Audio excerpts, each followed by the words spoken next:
It was responding to somebody, Doug Farrar. It was answering one of his questions. The football writer from Sports Illustrated? Yeah, he's a music guy, and he got into a little music. Yes, he's with Athlon. So what did you tweet him? Well, here we go. He was talking about the greatest vocal performances you've seen live.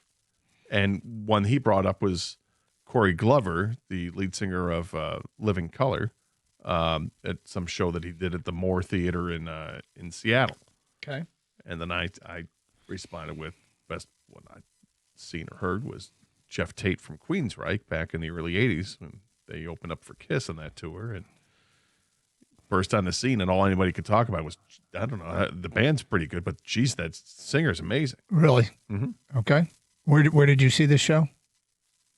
That was at it was Cobo or Joe Louis, figure which. All right. Yeah, like 1984-ish, 85.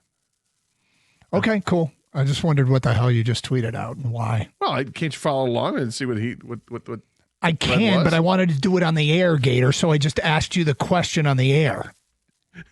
You DA. Of course I could follow along.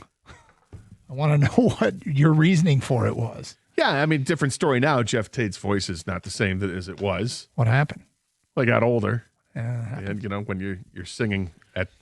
That's what killed my singing career. Yeah, when you scream and sing for that many years, which was, he used to be a really, really, really talented vocalist, and I think the years have taken its toll on his vocal cords and just isn't the same anymore. Gotcha. Plus, he's also, I don't know how old he's got to be 65 years old, something like that.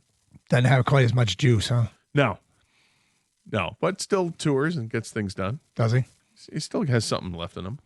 All right, so at this hour, breaking news from the NFL, the Commanders and offensive coordinator Kliff Kingsbury have agreed to mutually part ways. Oh, he's an offensive-minded guy. Could he be the solution at offensive coordinator for your Detroit Lions? First, I say absolutely not. And I will continue to say absolutely not. And I will also step back and say, okay, hang on. I don't want to be biased because of his failures as a head coach, whether it was in college or in the pros, where he had a losing record when he was the head coach at Texas Tech, or he had a losing record when he was the head coach at Arizona. Take a step back and let's see what he's done. In 2012, he was the offensive coordinator and quarterbacks coach at Texas A&M, and they had Johnny Football. Johnny Manziel that year, I believe this is his Heisman Trophy winning season, 3,700 yards passing that year with 26 touchdowns and 9 interceptions. Those are good numbers. But then you got to add to it the 1,400 yards rushing and 21 more touchdowns that he had, and it becomes quite impressive what he did. And he immediately took that and turned that into a gig at Texas Tech, becoming the head coach. And now he's getting credit for developing some players that I don't know if he really developed, but I don't want Kliff Kingsbury. He went as an offensive assistant to go over to USC for a year in 2024. Didn't do anything there. Goes over to the Washington Commanders. It was USC in 2023, my bad. Last year for Caleb Williams. Goes to the Commanders and takes over the offense last year. Jaden Daniels was there, had a great year. Then this year, Jaden Daniels was slow, and then Jaden Daniels got hurt. So I think if you're a team that has a very mobile quarterback, maybe you can go ahead and give Kliff Kingsbury a shot to be an offensive coordinator. Now, grant he's probably a way better coordinator or quarterbacks coach than he is a head coach. But here in Detroit, last I checked, and I could be wrong in this. I might be wrong, and you know me, Doug. If I'm wrong, my bad. You'll own it? I'll own it. But I don't think that Jared Goff is mobile. So I don't think Kliff Kingsbury would work with the Detroit Lions as the offensive coordinator.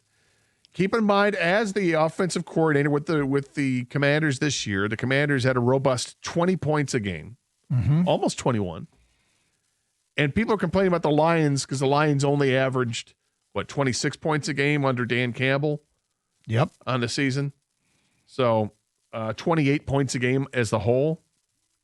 Yeah, Kliff Kingsbury is not the answer for the Detroit Lions. It's a hard pass, dog. Okay. No. I thought it was interesting. Gator immediately said he's one of the most overrated coaches in football. However, you also have pointed out, not only do you think he's overrated, you think he's a terrible fit for here. For here in particular, yes. Like I said, if you want to, if the Philadelphia Eagles are trying to get how to get more out of Jalen Hurts, do you want should they consider him? Maybe. If you've got a mobile quarterback and you've got an open coordinator job, then maybe that makes more sense because of the types of players that he's worked with. But I'm still not impressed. I mean, was I impressed with Kyler Murray was doing with Arizona when he was his coach? And you were a big Kyler Murray fan. I love Kyler. Oh, is this what it is? Did he ruin your guy? No. Okay. No, because I mean, I love Kyler Murray, but I think it's clear now, we're 5 years into his career or whatever it is, that he's not really an NFL starting quarterback talent that's going to take you to the Super Bowl. He's talented, but he's talented, but but he's not the guy. All right, fair enough. 248-539-9797. Do you want him?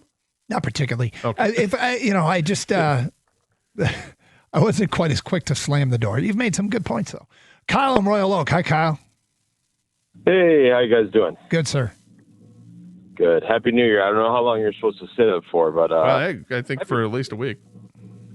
Yeah, Until you talk to somebody, I guess, and then it's over. But yeah, I want to premise this phone call because I called both of you. You guys were on the show together, and you guys asked me who you think the next championship contender would be in Detroit, and you guys both adamantly said the Lions, and I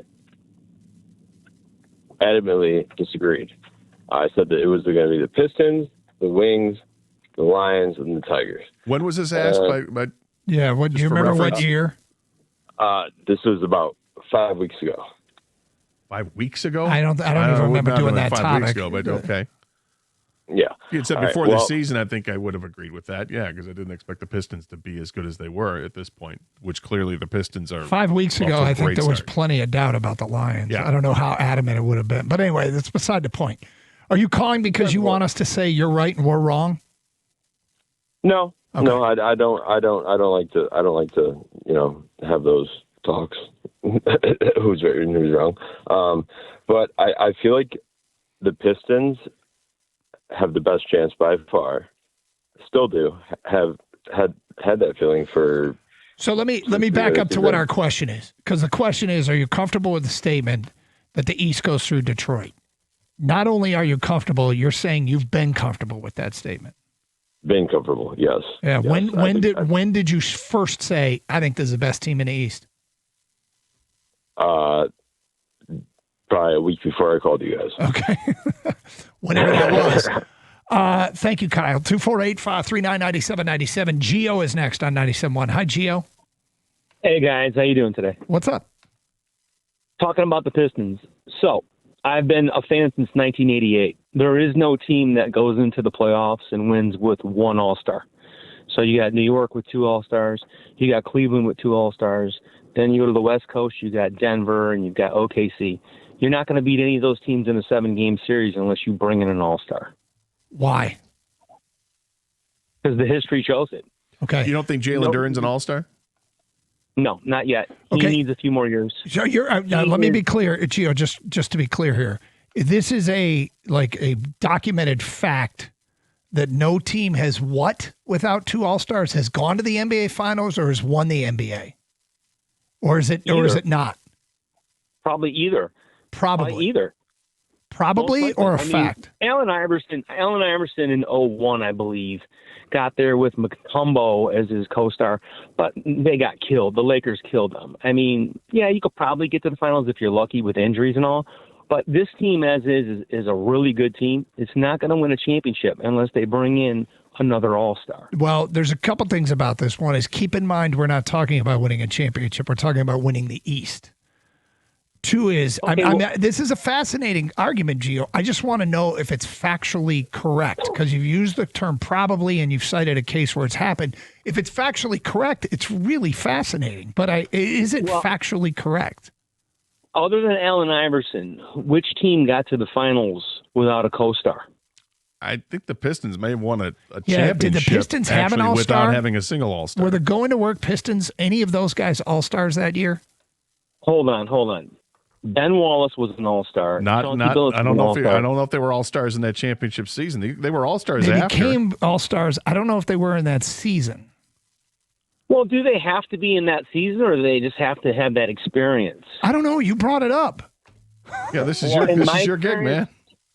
1988. I've been watching since 1988. Okay. In my experience, no team has won a championship with just one all-star. Okay, the Pistons did with just Ben Wallace in 2004, but you're now saying who has never, ever been, like, you're not talking about now in that season? I don't think it matters if it's that season. I think it depends on playoff experience as well.